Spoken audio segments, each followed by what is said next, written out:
I think it depends on the type of, if you're talking about a contract, it depends on, certainly most contractors are geographically based. I mean, there's the logistics. I mean, there's the mega contractors that go anywhere, like Bechtel or people like that. But for a local contractor, most of them specialize in a certain city or certain neighborhood. And the question is, what do you do? What do you want to be known for? Are you the foundation guys? Are you the siding guys? Are you the home remodeling guys? So you need to understand where you fit and what your value is to the consumer, and then build that brand. Wilson Zehr, a tech and telecom trailblazer with 20 plus years of innovation. A serial entrepreneur and CEO of Zairmail, Sendix and Eastern Oregon Ventures, he's launched successful products and guided dozens of startups to market.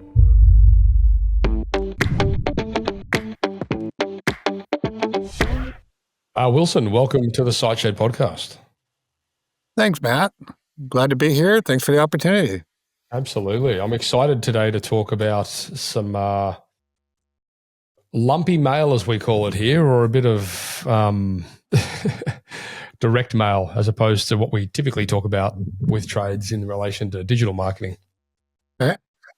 We have a lot of listeners and viewers and even clients that are out there, the marketing agency that obviously have a lot of, campaigns running for ads and things like that. And I know I've seen a lot of businesses do direct mail very well. I've seen a lot of businesses do direct mail with good intent, but not converting very well. So I'd love to sort of start unpacking some of these dynamics and sort of see what that perfect ecosystem looks like in the greater scheme of things. Sure. Do you want to give us a bit of background as to your world and where you've come from and who you are, what you do?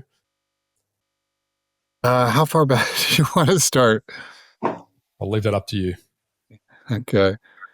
Yeah, that's tricky. I've been doing this for a long time. But I started out, I have an undergraduate degree in finance with a minor in computer science. Started out working as a software engineer, spent 5 or 6 years just writing code. The true San Francisco experience. Exactly. And I spent most of my professional career in Oregon. But Oregon is Intel's largest site in the world. It's and the largest private employer in Oregon. So it's the Oregon site for Intel is even larger than Santa Clara, where they were started.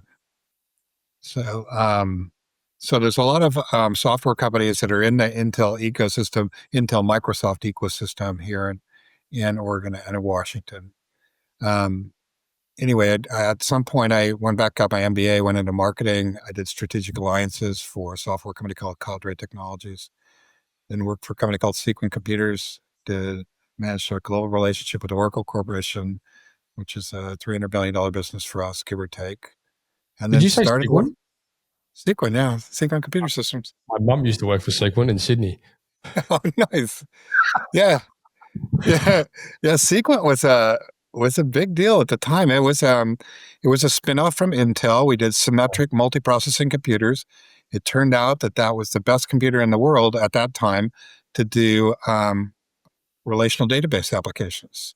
So we partnered up with Oracle when Oracle was a very small company, and did database applications. So Oracle's at that point in time, we ran our business on Sequent and Oracle. Oracle ran their business on our stuff.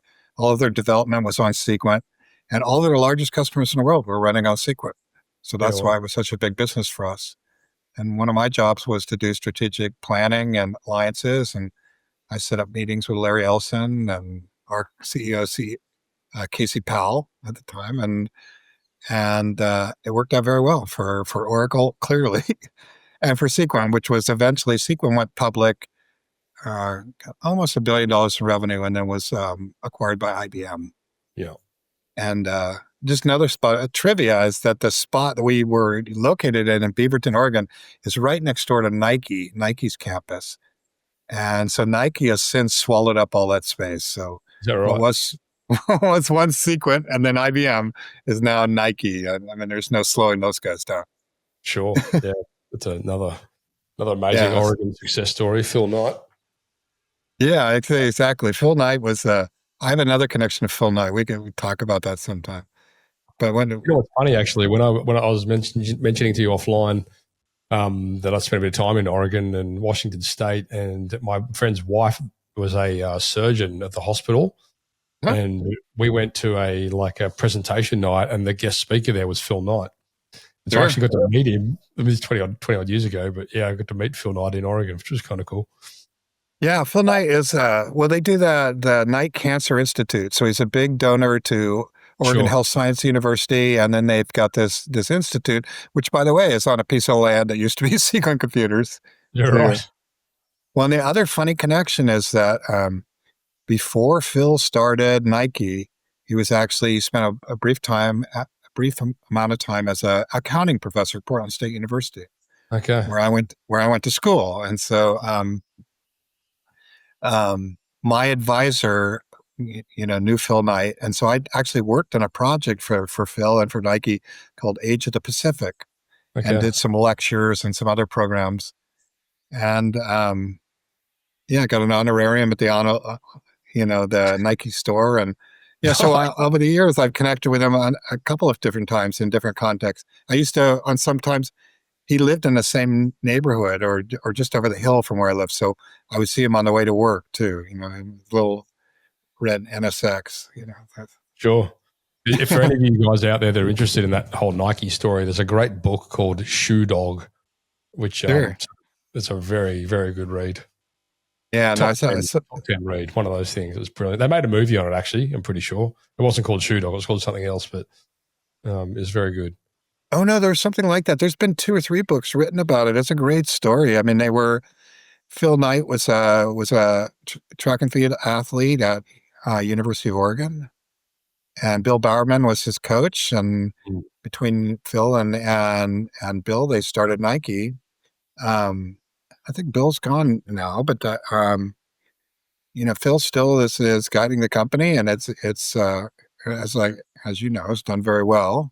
And there's a bunch of aspects to the story, but the funny thing is that the perception is that Nike was first started as primarily a sports shoe company, which is true. They make sports shoes, but it was really an arbitrage play. They did manufacturing in Japan, and then when that wasn't in vogue, and then they sold shoes at retail here, and they made big money off the spread. And the initial company was actually financed by Nisho Iwai, a Japanese trading company. So so it was it's interesting, right? Age of the Pacific. So it was all about Japanese financial institutions. So we could talk about Japanese karetsu and how they're interlinked and how that worked with Nike. But it worked out very well for them. That sounds like a great podcast in its own, but we're not here to talk about that today. Yeah. So just in terms of back to history, I was at Sequent, and then the internet happened. Honestly, the internet's probably 50 or 70 years old now, but the consumer, the web browser happened, I guess, and the internet gold rush. And so I started working on startups. And so I did something called Effusion, which was jointly funded by Intel, Microsoft, France Telecom Italia. And we did something called Zairmail, and we've done, I don't know, a dozen startups now, different versions. So I've spent a lot of time working on Zairmail, which we're talking about Sendix and Zairmail, but a lot of other ventures along the way too. We talked about surfing earlier. I have a wood surfboard company, so that's how I know about surfing. Yeah. Oh, right on. That's cool. Nice. Yeah. Did you say a wood surfboard company? Yeah. Not Firewire. What? Not Firewire. No. Okay. No, it's a little more boutique-y than that, but it's fun. It's and I love this, and I'll check that out for sure. I love the artsy part of it, but it turns out that the surf industry is very little of the surf industry is actually hard goods like surfboards and leashes and stuff like that. 90% or more of it is all apparel today. T-shirts and board shorts. Yeah, so all those big brands, Billabong and the others, they all have,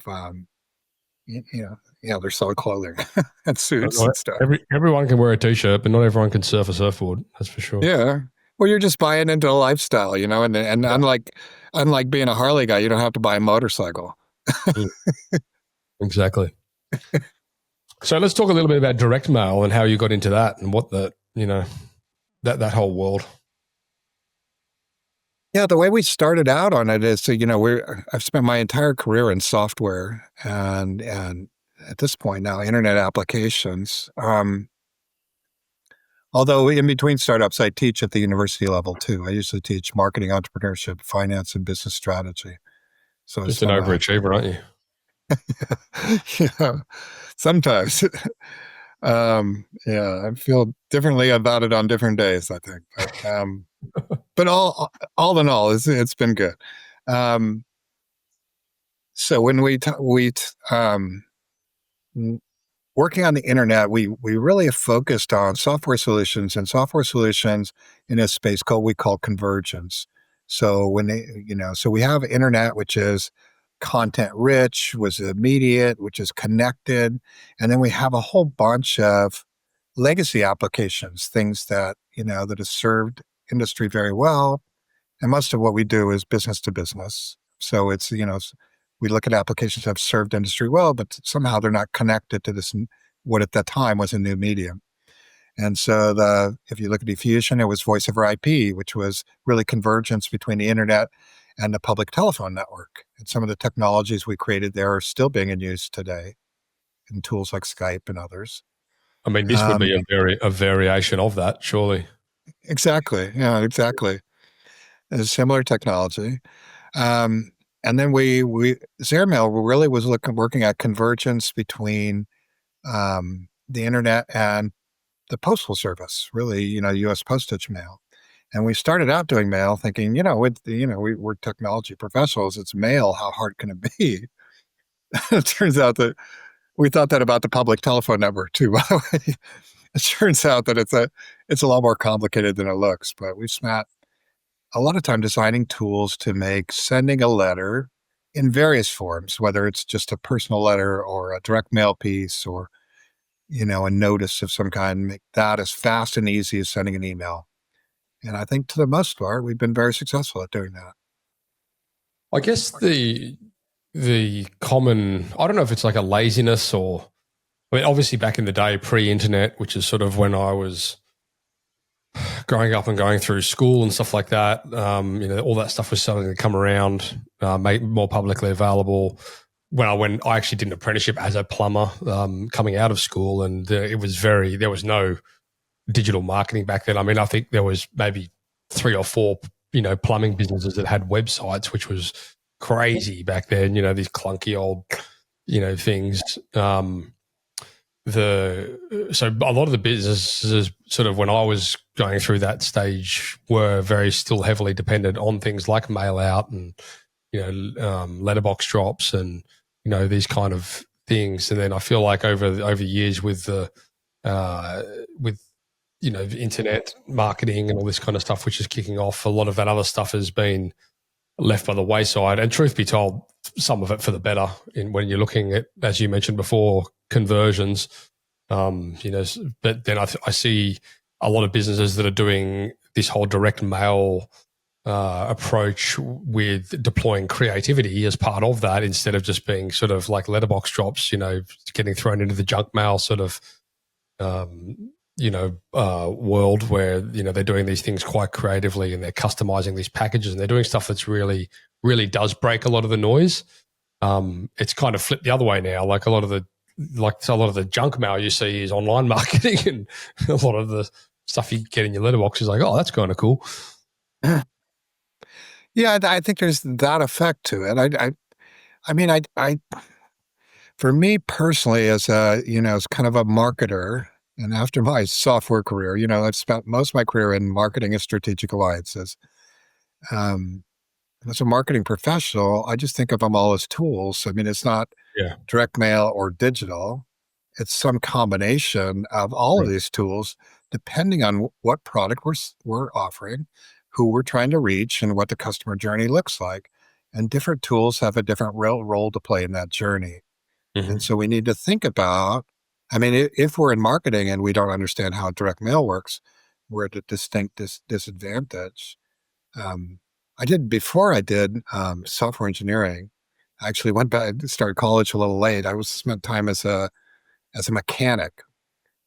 And as a mechanic, there was this idea of a flat rate manual. So you're in the shop, somebody says, R&R transmission, and they give you a number of hours to do it.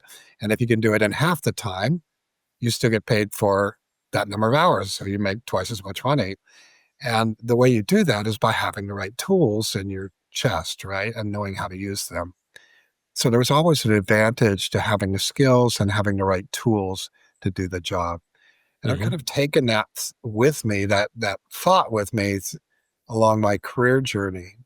And so today, if we think about, the right way to be successful, I'm not really thinking in terms of just direct mail.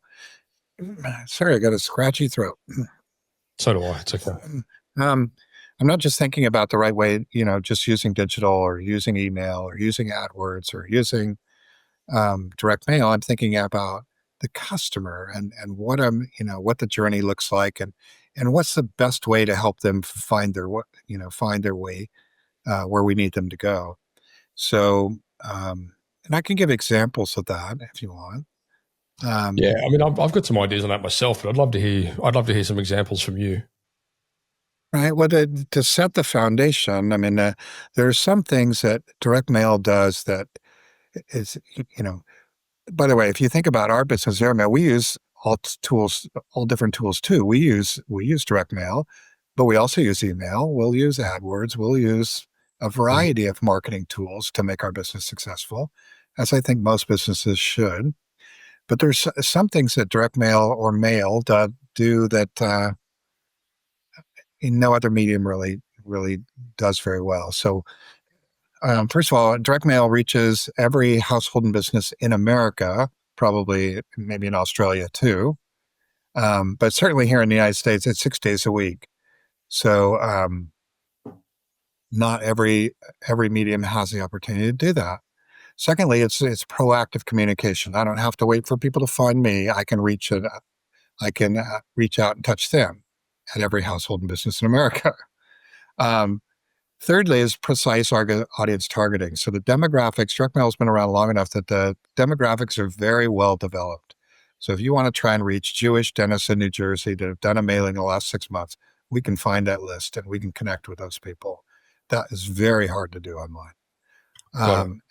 And finally, it's just built in the American psyche. People are used to coming home and looking in the mailbox, seeing what's there, maybe taking action or not. But it's a lot different reaction than they might have to the the cold call they get during dinner. Sure. So when you talk to postal service, they always talk about the mail moment. The moment in time every day when the consumer or the household will go down to the mailbox and check for mail, and you get shining light from the heavens and the voices of angels and good things happen. And I think they romanticize it too much, but the idea is still the same. It's built into people's routine, and some people actually look forward to it. A lot of people. And that's why, in general, the Direct Marketing Association tells us that mail produces, on average, $12 for every dollar spent. So that's well executed mail. I'd love to see examples of those specific scenarios, because there'll be a lot of listeners and viewers out there and I have this conversation almost daily with clients and prospects and things like that, and they're sort of saying, well, yeah, we've done letterbox drops, but they never deliver anything. We never get any work back from it. Oh, maybe. Well, maybe they're not using Zairmail. Well, this is a question, I suppose, what we try to unpack, like what's different. What are some of the, how do you make this? Because I'm a firm believer in, you take, for example, the clients that we work with, which is primarily, digital marketing and advertising, and we get people, leads, whatever, and then we convert them into site visits for them and so on and so forth. But then we're always saying to them, look, once you get out on site, you should have something that you can leave there. And that whole mindset around, 10 up, 10 down, where you do the letterbox drop, 10 houses up, 10 houses down, that's always been a good strategy. provided that it's just you're not dropping some crappy pamphlet that just looks like every other crappy pamphlet that's being put into the mail. I know the rule of thumb with marketing, or the rule of thumb we use, is always 70% list, 20% offer, whatever's left is creative. So most of it, the most important thing is making sure we're talking to the right person. And if we talk to the right person and give them an offer that's compelling, good things usually happen. So that's really important. And if people are not successful in using the mail, usually it's because either they're talking to the wrong person or they're trying to serve a need that doesn't exist. What were those percentages? What's that? What were those? What was that percentage you mentioned before? 70% list, 20% offer, 10% creative. And that's not, by the way, that's not just mail, that's direct response in general. So you can have direct response with any medium. So if you think about advertising, this is, professors here talking, I guess. But if you think about advertising, there's a continuum. And at one end of the continuum, there's response advertising. The other end of the continuum is brand advertising. So if you look at Nike, we talked about on Nike earlier, when you see their ads, they'll say, just do it. And there's somebody, a star with a soccer ball. There's not even an URL or a store location or a toll-free number. It's all about Nike. Brand. And they do that because when you go to Nike sells their products through retail channels. And then when you go into the store to pick a shoe, then when you reach for the shelf, they want your hand to come back with a Nike product. And the way they do that is by building brand. And you can do some in-store, perks or other, things with display advertising and stuff to compel the consumer, but mostly brand is what sells. And Nike has a very powerful brand, as you know. With response advertising, what we're really trying to do is get people to pick up the phone and call, go to a website, just to, do some kind of purchase right now. So when you look at, if you think about direct mail, maybe you get a piece that has a toll-free number on it or has a website to visit. If you're watching TV late at night, you have QVC or something where they have a number to call. They want you to pick up the phone and call. That's also a direct response, even though it's not mail. And a lot of things exist on the continuum in between. Maybe they're part response, part brand, something like that. But with with direct mail, if we're talking we're really looking. Usually, people can do brand. I mean, Nike does direct mail too. But a lot of what we deal with is direct response. Now, I talked about an example before, so let's take. I can share a campaign that I think illustrates how this fits together. So we worked on a school voucher initiative for a county in Eastern Oregon. They were looking at doing their athletic facilities, redoing their athletics facilities. The state had a grant available that said, if you raise, say, $2 million in local funding, then we'll match it with state funds. So it turns out that they could do a bond measure for a couple $1 million and the state would match it. It's a great deal for the district. Basically double their buying power. And the way that bonds work in Oregon, a lot of places in Oregon anyway, is that they'll issue the bonds and then they're repaid by homeowners through property taxes, a certain number of dollars per $1,000 assessed value. The school district had an existing bond. They'd done a very good job of buying down the interest rate, but they needed people to buy into renewing that bond in order to get the state funds. Athletic facilities were deteriorating. It was something they needed to do, so they put it on the ballot, and they enlisted our help to do that. And so basically, what we did is we looked at the bond initiative. We figured out, like you would with marketing any product, what the benefits were, what the costs were, who was the target audience we were trying to market to. It turns out that in Oregon, we vote by mail. We voted by mail for 30 years. Just for it's cost reasons. It's just a lot cheaper to vote by mail, which is also another application of mail, by the way. And so we were able to go to the elections office. We were able to pull a list of registered voters. We took that list of registered voters and we segmented it. We broke it in half of it being, the half that was renters and the other half being homeowners being the people who would pay this tax. And then we segmented again, those who had kids in school and those who did not. Gave us 4 audiences. We built, like most people do, we built a website where we host content that would talk about the school bond measure, why it was a good thing. We went out and took videos of the kids that were in the athletic facilities. And in fact, we were able to get videos of multi-generations of students who had taken advantage of those facilities and the kids that would be able to take advantage of the new ones. Because we're vote by mail, we were able to pull dates of the date that the ballots would go out and the dates of ballots were due. We went out with an initial mail piece telling people about the school voucher, or about the school voucher, excuse me, that's another campaign, about the initiative, the bond initiative. Then we spent time doing local events, visiting with the PTA, going to coffee meetings, the Lions Club, going out in the community. We did yard signs, we did door hangers, we talked to people, but we were able to do another direct mail piece right as ballots arrive, because it turns out that some people vote right away when they get their ballot in the mail. Some people wait until the due date. So we did one piece right when the day before ballots arrived. And then we did another piece the day before ballots were due to be turned in. And in the meantime, worked through digital media and these in-person events.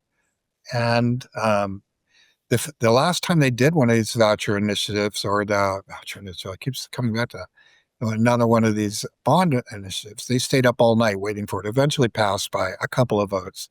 And we had overwhelming success with this, just because we were able to make people aware of what was going on and help share those benefits in a way that was cohesive and paid attention to the customer journey. So, and I think a lot of marketing products are like that. I mean, it's not just, we're not just using one medium, we're using a variety of tools to help make the customer aware of the problem and the solution we have for them and why our solution is best. In general, as in sales, we should be solving problems. And so this is one way to communicate a solution that we have for our customers. So how have you seen this work well for trade-based businesses, contractors, plumbers, electricians, home service, that kind of thing? We do all kinds of things with, contractors, real estate agents, landscapers, people like that. For those, it's mostly about finding, it's more proximity-based mailing. You know what I mean? If I have a point, I say I want to service, Oregon City, Oregon, then I can start at a point in Oregon City, Oregon. I can look at a radius around that, and I can make people aware of the products or services I have available. It's one of the few ways I can really do that effectively. It works, mainly because if I try to do stuff online, which I should, by the way, if I'm a landscaper, I should still have an internet presence. Sure. Right? So that makes complete sense.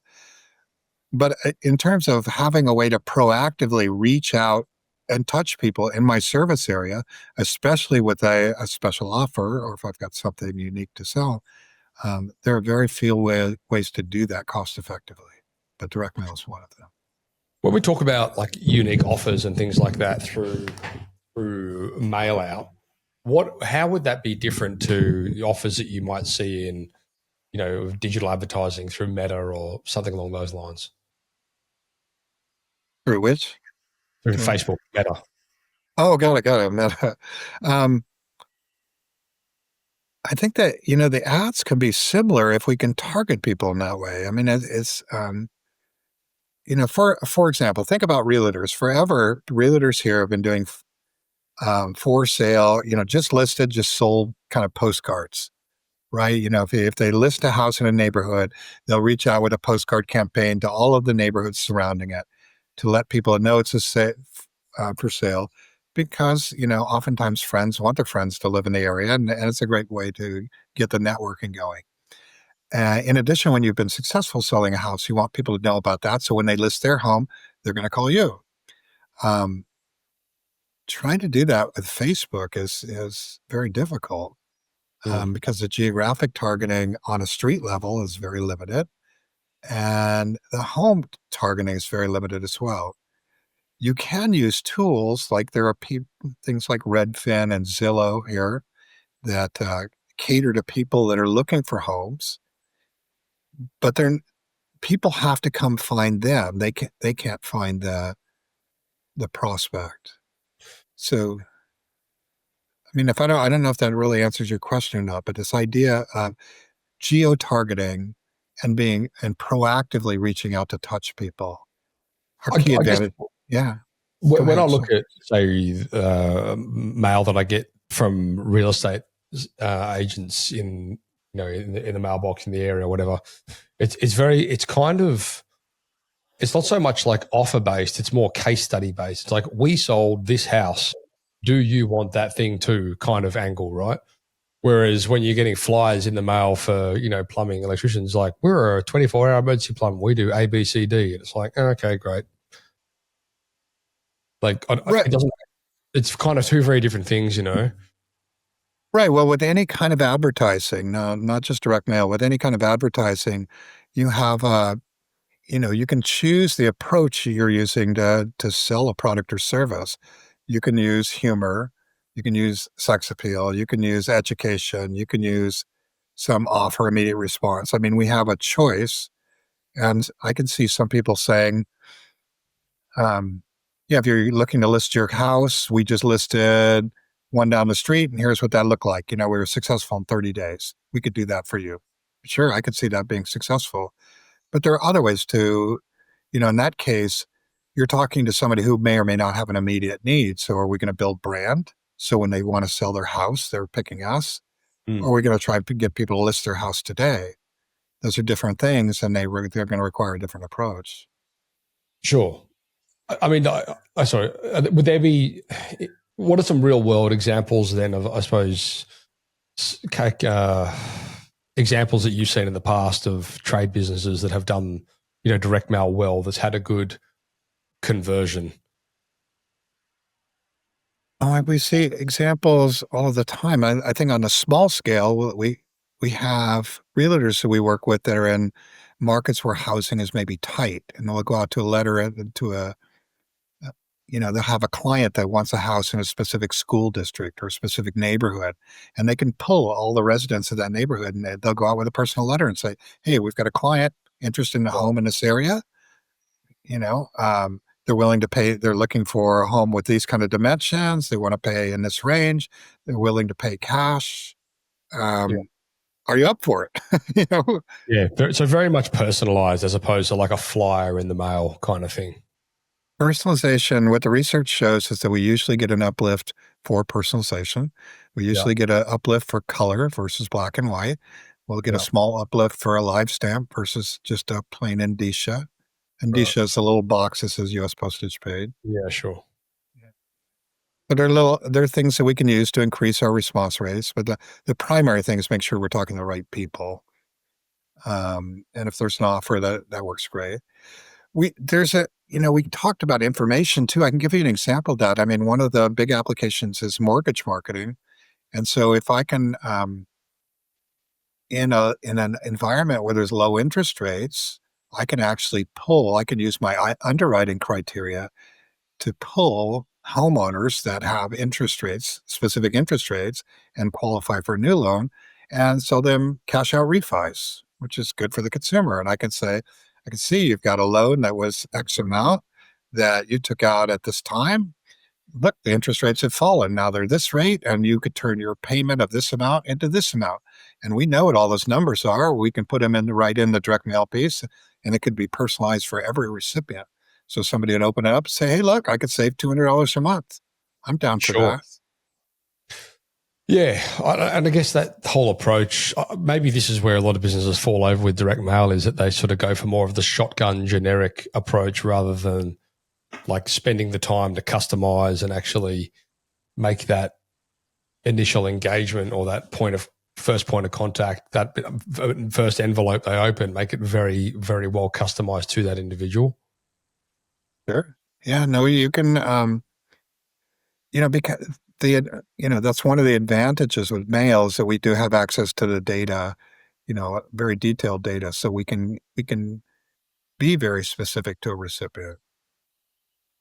Sure. Yeah, rather than just doing, carpet bombing an entire city.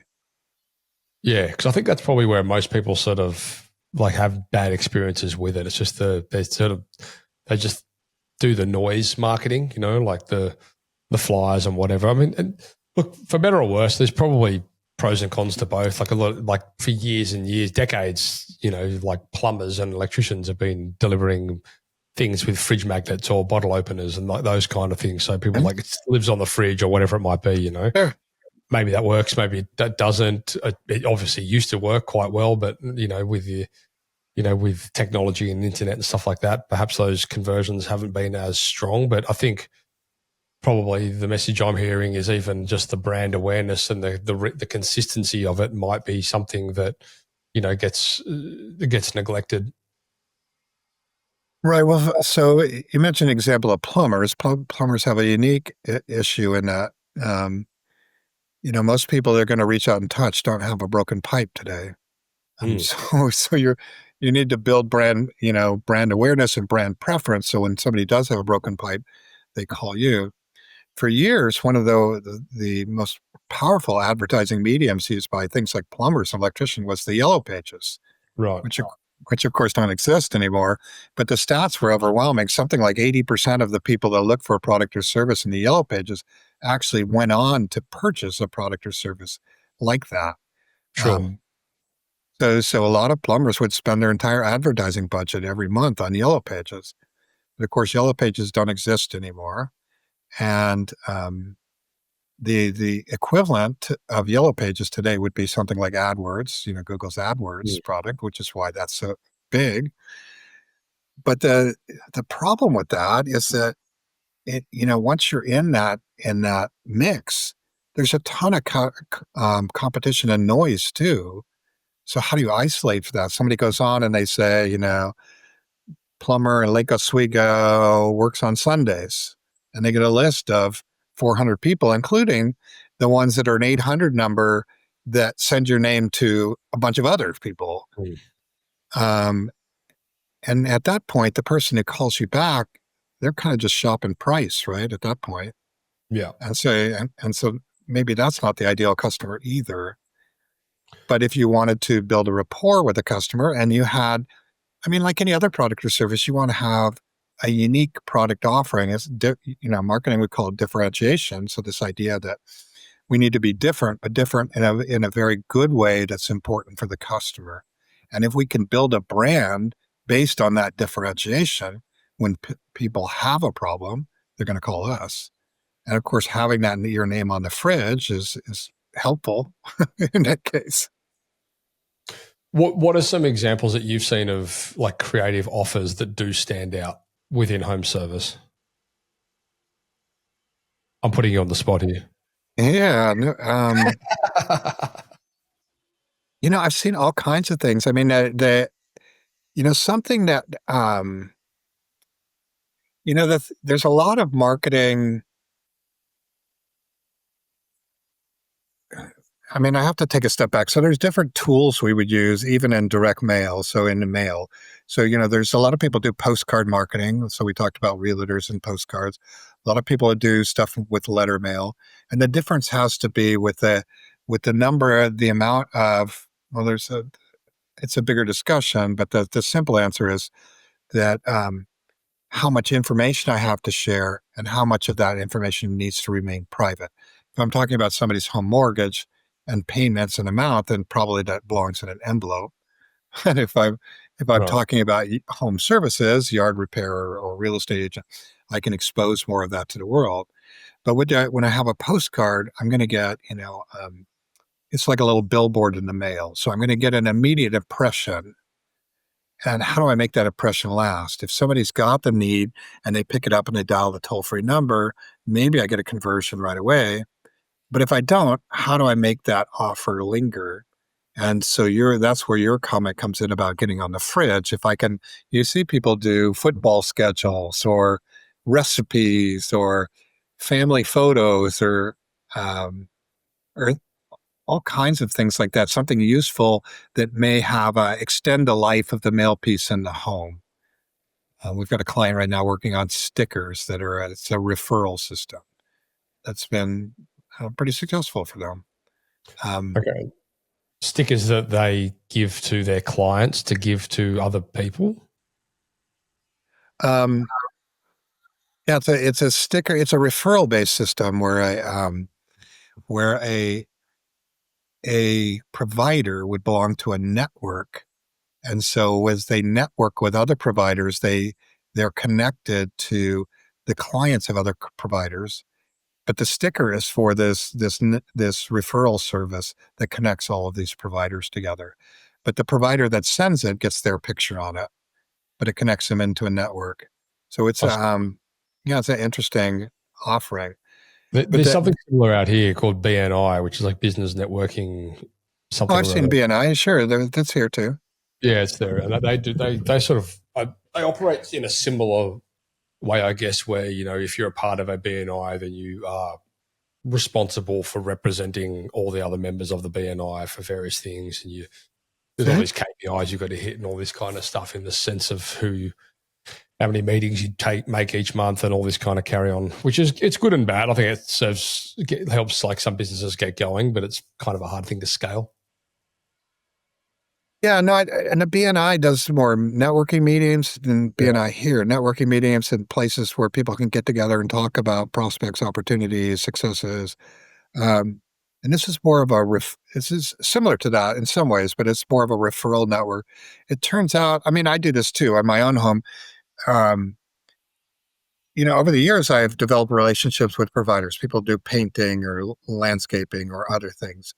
But every once in a while, I'll come up with something that I haven't dealt with in a while, or the provider's gone away. So recently, I had to get a water heater, and the way I found somebody, I went online, I looked at, I did a search, but I got, 500 people, and I didn't really want to work through all that. And most of it was bogus anyway. It was, these 800 numbers you call, and then 30 people would try to reach you via email. I mean, it just didn't work very well. But I just called my realtor, and I said, I need a water heater. Who do you work with? And they gave me a name, and it was, a friend that they'd done business over the year. I called the guy. He showed up the next day, replaced my water heater. He was fast. They knew exactly what I needed, and I had a great experience. Oh, and by the way, I had a home warranty too. The home warranty company was supposed to do that. I called their number. Took them a week to call me back. I didn't get a provider here, so that was a total bust. But based on this referral, I was able to get it done and get it done well. So I think a lot of people, take a similar approach. I'm just kind of stifling a sneeze, but there's a mute button if you need to. I think a lot of people take a similar approach, and so this particular network tries to capitalize on this idea of if I have somebody that I have a relationship with as a consumer, and they have relationships with other people, if I trust my relationship with that provider, I'm more likely to trust my relationships with the people they trust as well. Yeah, sure. Well, I mean, that kind of goes back to the old sort of word of mouth, referral-based marketing, which, like, truth be told, you'll never get a better lead than a lead that comes through referral. But in a lot of cases, that is a very hard model to scale. And that's kind of the constraint that we see with a lot of our businesses that we work with. They typically have come out of word of mouth and referrals. They're like, we need something that's going to amplify, our inquiries to the broader masses. But I think what I'm hearing from this is like as good as digital marketing might be for top of funnel, there's a lot of opportunity being left on the table with, okay, what happens after we get that top of funnel lead in? There's things that we could be doing proactively, which aren't necessarily running ads, digital marketing that can, improve our follow-up and move people further along the sales cycle using direct mail and using lumpy mail and using these things that we just don't do for whatever reason, mostly probably because of the time constraint. Yeah, no, I think so. And a lot of times people don't know how to use the tool, use the medium either. I mean, and that's one of the functions of a tools like Zairmail. I had a friend, that I knew I had a friend I knew who was a VP of marketing at the Postal Service, and his father owned a hardware store. And I've told this story in the past. I mean, he told his dad, "You should use direct mail to promote your business. I work at the Postal Service. It'd be good for me. you, it'd be good for your business." So after harping on his dad for years, his dad got up one morning, went to the Postal Service, the retail branch of the Postal Service, went up the counter and said, "I want to do direct mail. What have you got for me?" And just, they just looked at him like he was from Mars. It's like, that's not really how it works, and for a lot of people, it's hard to know how to get started and, and how to make it work. But a tool like Zairmail, which is the company we run, you just upload your list, upload a piece, see preview, push the button, you're in the mail tomorrow and the next day at a fraction of the cost. So it just makes it super fast and easy. And so Sure. there's no reason for anybody, if they feel like that mail needs to be a part of their marketing program, if it'll move the customer through their sales journey, then to recommend, Zairmail is the right tool to help do that. Mm. Yeah, I mean, it absolutely makes sense to me to hear that fit in as part of that ecosystem. Because again, I see that as a lot of something we try and get clients to proactively, do, but often doesn't get done for many reasons. But maybe one of these tools does simplify that whole thing and make it a little more easy to deploy these strategies as part of the bigger picture. Oh, well, it does. Yeah, it does more than that. I mean, for a lot of small and medium business, it makes it direct mail accessible. I mean, for a lot of small and medium business, they just can't do it. I mean, figuring out how to do the copy on a postcard, finding a list, printing it out, putting the addresses on, getting it in the mailbox. Even if you can figure it out, you're going to spend hours at the dining room table trying to put it all together. Correct. And that just doesn't make a lot of sense for most small businesses. Yeah, interesting. Is there in your experience a specific cadence in relation to frequency that you see working well for home service business with direct mail? Monthly mail outs, weekly, like that kind of thing? With realtors, we see a lot of event-based stuff, just sold, just listed kind of stuff. But It's common to do a monthly newsletter, and you could do that in direct mail, or you could do it electronically too. I mean, the issue with electronic, once again, is that, it's twofold.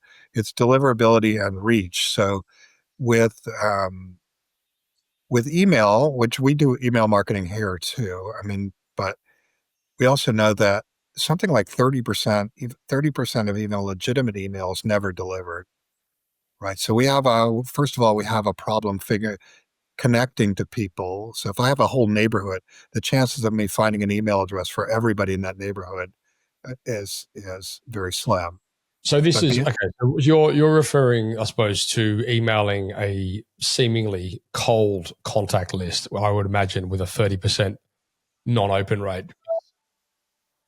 That's a pretty poor email marketing rate. Let me qualify. What I'm talking about here is when we're running campaigns for clients, their open rates are very good, but the list is qualified. They're right. No, the issue today is more about spam filters and ISP blocking stuff and things like that. Because a lot of people, once you have a list, if people opt in and they give you an email address, then that should be good. But we still see a ton of that stuff getting blocked. Sure. Because of network issues, not your issue or not your customers' issue, something in between. Yeah. But But if I can get a whole neighborhood of people to give me an email address and opt in, sending a monthly newsletter in email is a great tool. Sure. But I just can't get the reach sometimes if I don't already have a relationship with those people. Yeah. I mean, the general, like the general mindset that we've sort of gone down from an agency level with advertising is essentially like top of funnel stuff.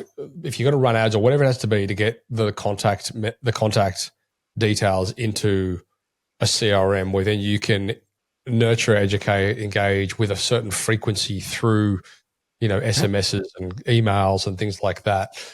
That is normally what we see as the best like ecosystem at the moment for like the sales cycle conversion and things like that. Probably the missing piece that we don't really have in that ecosystem at the moment is, lumpy mail, direct mail through various stages of the sales cycle. And I guess this is something that would, like you kind of alluded to before, dependent on the actual product. If you're doing like a high ticket product where it's home renovations or, things like that, which have a longer sales cycle, then, probably, case study related things. Hey, we did your neighbor's house 2 doors up, like that kind of thing might work quite well. Whereas if you're a residential plumber or electrician and you're just trying to sort of hit a certain area for brand awareness, it's probably more a case of, hey, did you know we can do A, B, C, D? But regardless, I don't know if that would become part of top of funnel at that point, or it would become more of a brand awareness for nurture. Or Right. It depends, if we're looking at direct response, in your example, a direct response or brand, right? So imagine somebody who's selling a new air conditioning unit, right? And there's special government financing or tax credits this year, and they're going to expire December 31st. And so it's a great deal for the consumer, get a new air conditioning unit, and you're going to get tax credits for doing it. So you have that offer, it's time limited, it's immediate, it's it's a response-based thing where that somebody can call up and just buy, even if they don't know they have the need for it. When they find out about the tax credit, they may decide that they need to do that, especially if you have some special financing or special installation deal, something like that. That feels like direct response to me. If you're doing now, if you were the same air conditioning contractor, you could probably do something where you offer somebody, a $29, we'll come in and check out your system, right? We'll change your filters and check out your system and let you know how it is. And then, along the way, you have a checklist where you sell stuff, you upsell stuff.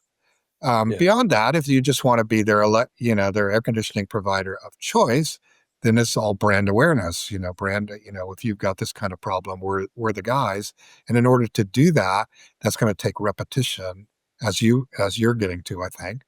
And, I would think at least once a month would probably be useful. And that's why I talked about a newsletter. Maybe think automatically about a monthly newsletter. We do a monthly newsletter for our clients too. And that's pretty common. But, in order to build brand awareness, we're going to have to, frequency is an issue. Used to be in the old days when we do magazine advertising, we used to buy placements in packages of 6 because we knew we need 6 touches in order to build some kind of memorable brand awareness. So would it be fair to say that the best approach for direct mail, for contractor-based businesses would be to have that local,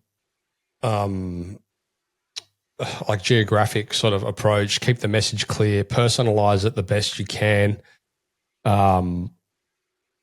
maybe align it with events or, seasons or, specific perhaps examples of jobs that have been done, like that kind of thing? Sure. I mean, I think it depends on the type of, if you're talking about a contract, it depends on, certainly most contractors are, geographically based. I mean, there's the logistics. I mean, there's the mega contractors that go anywhere like Bechtel or people like that. But for a local contractor, most of them specialize in a certain city or certain neighborhood. And the question is, what do you do? What do you want to be known for? Are you the foundation guys? Are you the siding guys? Are you the home remodeling guys? So you need to understand where you fit and what your value is to the consumer. and then build that brand. And I would say you don't build that brand just with mail. I mean, although mail has a role to play, I would say you do it with mail and maybe home improvement shows and maybe through referrals, through friends, you do coupons and houses you work on. Certainly you have a sticker, by the furnace or wherever that you leave behind when so that you get that, kind of lingering effect, referral effect. Um, So there's a variety of different things, but I think it really is gonna depend on identifying what your unique value proposition is, where you fit, and then building brand around that for people. Case studies, as you point out, could be a really good way to do that, for brand awareness, but that's not always necessarily direct response. Although it's a kind of a squishy area because you could say, if you have a project like this, call this number. Exactly. Yeah. Well, So I mean, there's I guess the reason we bring that up is we see like it working very well in the digital space where you're like, show me, don't tell me, like it's not like call us because we can do these things. It's like call us because we have done this. And it's like, it's sort of proof backing, oh, look, that's Bob and Sally's house. They're down the road. Like that kind of, dynamic builds a bit more, I suppose, authority and trust than just like general, we can do this, trust me. right. Well, and there's another aspect to this too, and that's that the consumer of today is impatient. They want, Right. if I send them a very detailed case study, a lot of consumers won't spend time with that. If I could send them a postcard that, that's very succinct, that might help. And if I direct them to a site that's got a video, Right. a short video, maybe that'll work too.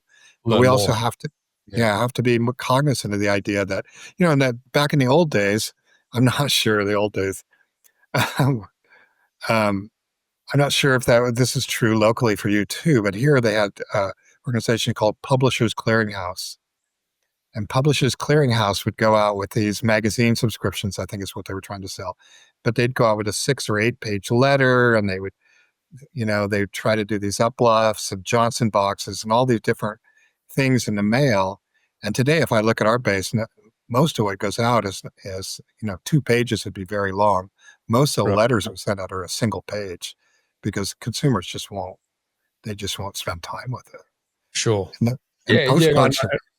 I agree with that. Just like generally, like you need to make the message as short as you can, but speak to the right person. And if they want to find out more, then make it enticing enough for them to do that.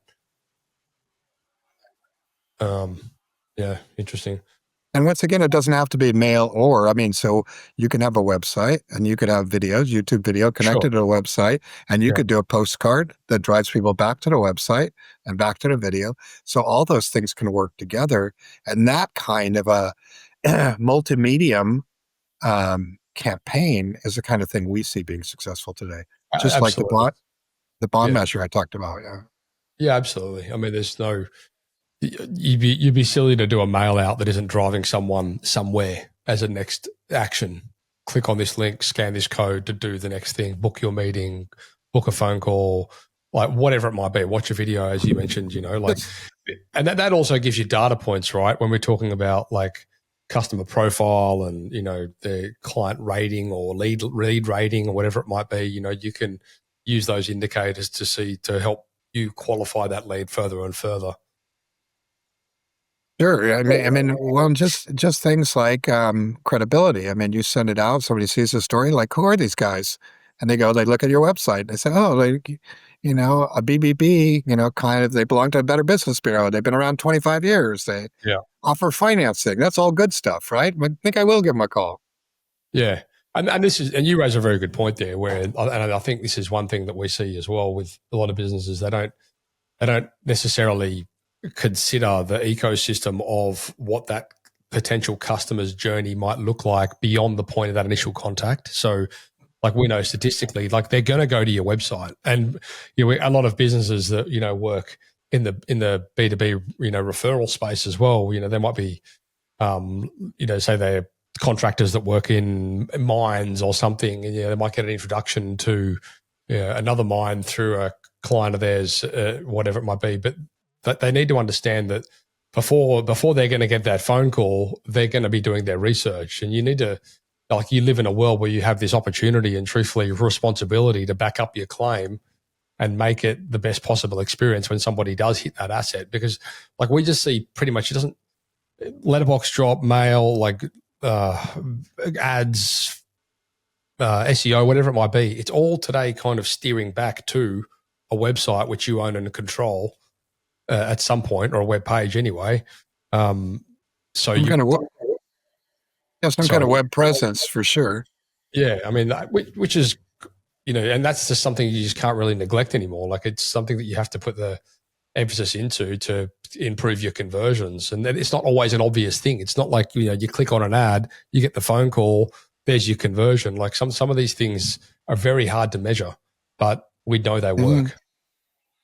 No, exactly. Well, I tell students this too. I mean, for a large percentage of the population, I mean, it's not fair and it's not true, but for a large percentage of the population, if you don't have a web presence of some kind, then you don't exist. And if it's a crappy web presence, you're a crappy company. If you're a good web presence, you're a good company, because in that environment, that people are going to make decisions based on what they experience. But it should all play together. All of these mediums should all play together. Right. It's hard to say. Yeah, if you want to be successful, it's hard to say, "Oh, I've got a website, I'm done." Yeah, that's right. And that's another thing as well. Like having the website is never done, and it should never be done. Like this is something that I think a lot of people. Oh yeah, I've got a website. I'm like, yeah, I looked at it, but it's like it was built 12 years ago. You haven't updated a photo. It's got stock images all over it. Like, it's not like a website's like showering. You got to keep doing it. You got to keep updating it. You got to put new photos on. You got to take photos off, add team members, take them off, add services, blogs, like whatever it might be. Like, it's a living, breathing thing, which can work to your advantage if you do it right. Well, exactly. The other thing about a website is it exists in isolation usually. So in order for it to be useful, somehow you're going to have to drive traffic to it. And mail's one way to do that. Email's another way to do it. AdWords, but you're going to have to do proactive marketing if you want that website to do its job. It's very much I think a lot of people don't understand that it's a conversion tool, not a lead generation tool per se. Like, it's there to sort of, like you say, if somebody sees your vehicle drive past with the logo and the web address and the phone number, we know they're going to go to the web address before the phone number. So it becomes like a conversion tool as opposed to the actual marketing tool, which is the vehicle with the brand. Like, so these are things I think that people, that you guys need to consider out there. What does that actual ecosystem look like? And even beyond that, like we'll see today, we'll run ads to landing pages, which have been specifically built for that campaign. But then that user they'll click on the ad, might fill the form in, then they get to work, then they get, they might miss the phone call because they're busy at work. So when they get home, they'll Google you, and then that comes in through an organic search. And so there's this whole loop and some of these things are not obvious, and some of these things are hard to measure. Sure, yeah, it gets much more complicated. But anyway, I love this conversation. I feel like we could go on forever, but respectful of your time, we should probably get to wrapping this up.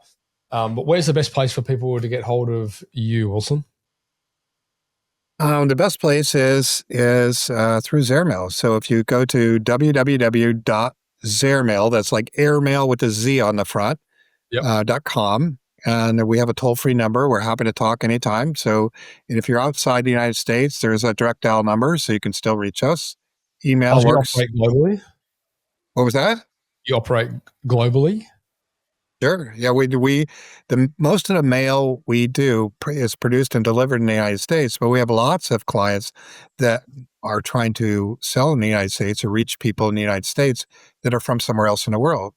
And in fact, we actually have a new tool called Speedy. It's at www.zairmail.com/speedy. I think it's actually on the homepage now, which will allow you to send a letter from anywhere in the world. You can just you can drag and drop a Word doc or PDF and just say, where do you want to go? You type in an address, you push the button, boom, it turns into a letter that's printed and delivered here in the United States. Amazing. And you can send even one piece.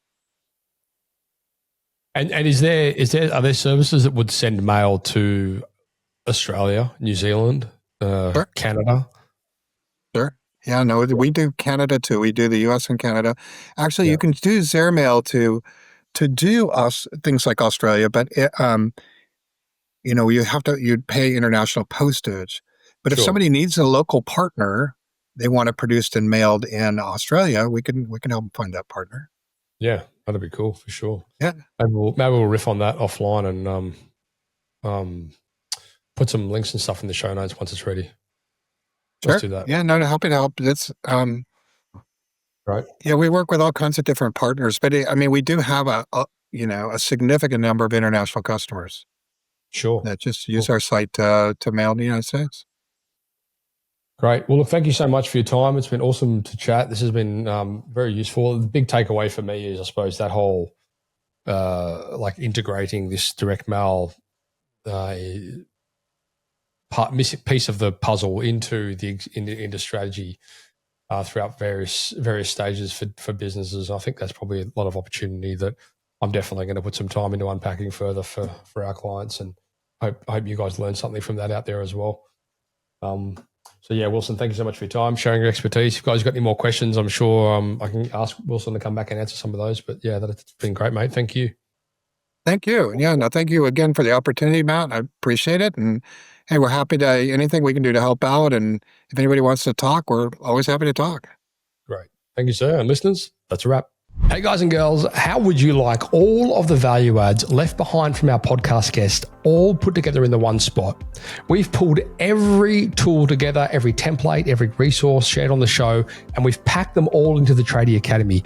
It's free to join and it's built by the team behind the site shed and TradieWebguys. Inside, you'll get marketing tips, business tools, and first access to future resources, all in one simple dashboard. Just head across to tradie.wiki/pod. That's tradie.wiki/pod. The link's in the episode description. And once again, you just log in once and then you're all set. And if you want to get notified of upcoming episodes, hit subscribe or follow.